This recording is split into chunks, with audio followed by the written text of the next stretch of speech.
It does seem like a little much for Jaylen Brunson, who might be the 15th, 16th, 17th best starting point guard in the NBA. But look, Knicks fans, I like this pickup. I guess you could say that we all saw this coming from a mile away, but now that it's actually happened, we can make a legitimate analysis on it. And if I'm being honest, I don't necessarily know how I feel about it. So before we get to the content, make sure you drop a like, subscribe, and turn on our notifications to help the channel grow. Now that we got all that out of the way, cue the intro.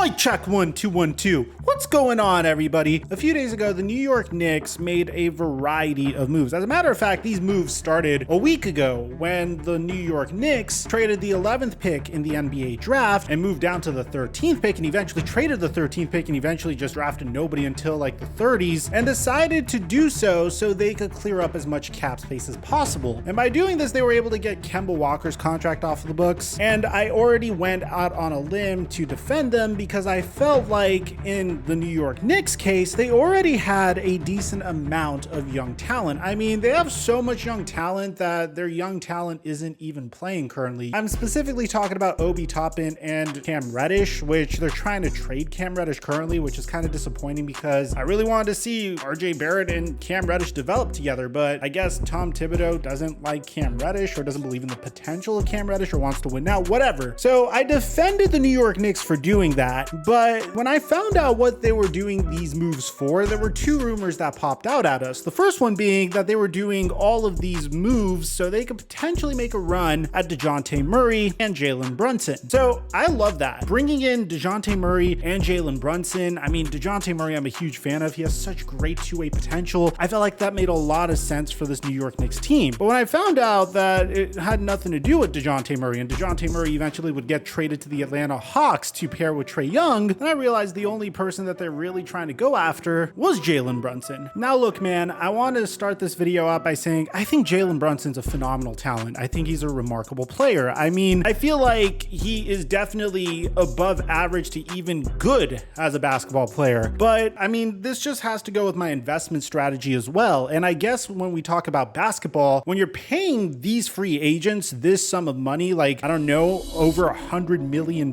for a player that was averaging like 16 points per game. And when you look at Jaylen Brunson's statistics, look, obviously there's an upward trend in Jaylen Brunson year after year. He's getting better and better. I mean, in his first year, he was averaging 9 points per game off of 35% shooting from three. The next year, it was 8.2 points, but he was playing less minutes off of 36% from three. And then he was able to balloon that number up to 41% from three and average 12.6 points per game. And then this past year, he was able to average 16 points per game off of 37% shooting from three. He was able to boost up his assist numbers as well to 4.8 assists per game. So he definitely fits the mold of the scoring combo guard that the modern NBA is starting to transition to. He's 6'1", so he's not necessarily like oversized or imposing at all whatsoever. He's pretty much the average size for a basketball player. But when you look at his advanced analytics as well, I mean, he has a VORP of 1.9, which, don't get me wrong, fantastic. He has an offensive box plus minus of 0.9. Great. I mean, it's not horrible, but it's not like incredible. So my issue here isn't anything against Jaylen Brunson. I don't want to sound like a hater. I love seeing players get the bag, especially players that weren't supposed to be, which I'm glad he is, but when Jaylen Brunson was coming out of Villanova, we didn't necessarily think that he would be getting paid over $100 million over 4 years. So the fact that you see the New York Knicks, they're clearing up all of the salary just so they could go out and pay Jaylen Brunson this amount of money, it kind of makes me feel a little queasy, with all due respect. I mean, the exact amount that Brunson's getting paid is a 4-year, $110 million contract to play with the New York Knicks. Now, again, there's some beauty to this. I mean, he could grow with RJ Barrett. He hits the developmental timeline of the whole team. His dad is an assistant coach for the New York Knicks. I'm sure that has something to do with the situation impatient, maybe a little bit. I think I'm a little traumatized because I've seen this story before, and I hope I'm wrong because, again, I want to see players succeed. There's times where I get these predictions correct, and there's times where my takes are absolutely wrong, and I'll always admit that to you. At the end of the day, I'm just some dude in an apartment making YouTube videos out of a room. But in this case, man, I mean, let's take you back to Lance Stevenson. I mean, I know it's a long time ago, and I'm not saying recent Lance Stevenson, but this situation kind of reminds me of Lance Stevenson. About 10 years ago, Lance Stevenson went from a player that was averaging 3 points per game to 2.5 points per game to 8.8 points per game, and then he really flourished following the 2013 to 2014 season. I mean, this is peak entertaining Lance Stevenson. This is when he was notorious for coming out of high school, then going to Cincinnati. He had a reputation in Brooklyn for being an absolute baller before he got to Cincinnati. He didn't really perform much in his first couple years, but in those playoff series against the Miami Heat and LeBron James, he was starting to establish himself. He was starting to take over games. He was starting to really get that confidence and swagger that you would hope to see in a star player. And ultimately, the Charlotte Hornets recognized that. And as a result, the Charlotte Hornets decided to sign Lance Stevenson. And I know it doesn't sound like a lot now, but bear in mind, this is 2014 to a 3-year, $27 million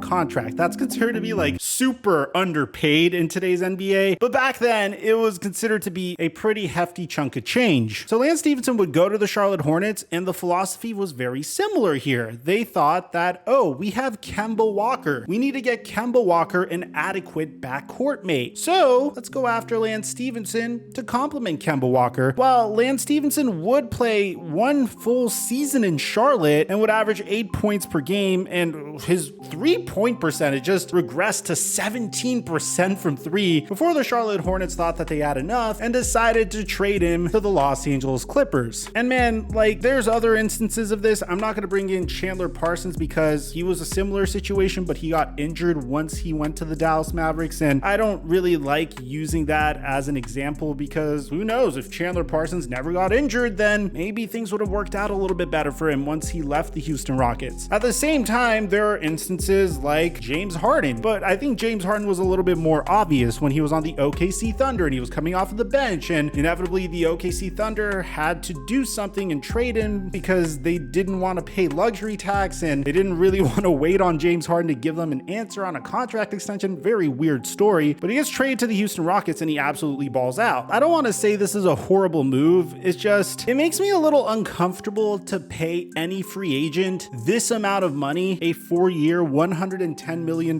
contract, and just hoping that they blow up, hoping that they succeed. I've seen this happen way too many times. I mean, Andrew Wiggins with the Minnesota Timberwolves, they paid him a max contract, hoping that he would be able to continue his development, because that's what you do when you draft a #1 overall pick. If they show even the slightest bit of potential, you're going to pay him max contract money and just hope that he capitalizes off of that potential. But inevitably, what happened is they traded him to the Golden State Warriors, and then he became a great two-way player with the Golden State Warriors. So look, these are just examples. These are parallels that I'm drawing from my entire 2 decades of being a basketball fan. For all you know, this is exactly what the New York Knicks need. But it just seems so strange to me to pay Jaylen Brunson a 4-year, $110 million contract. It doesn't sit right with me, but maybe I'm just not adjusted to the new salary cap. Maybe Jaylen Brunson really flourishes with the New York Knicks and turns into a perennial all-star, and we come back to this video and say, wow, TheFlightMike has horrible takes. But for the time being, this is what I'm gathering from this. This is what I think about it. I want to get your opinion on this in the comment section down below. Aside from that, I'm your boy Mike, and I'm dropping our mic until our next upload.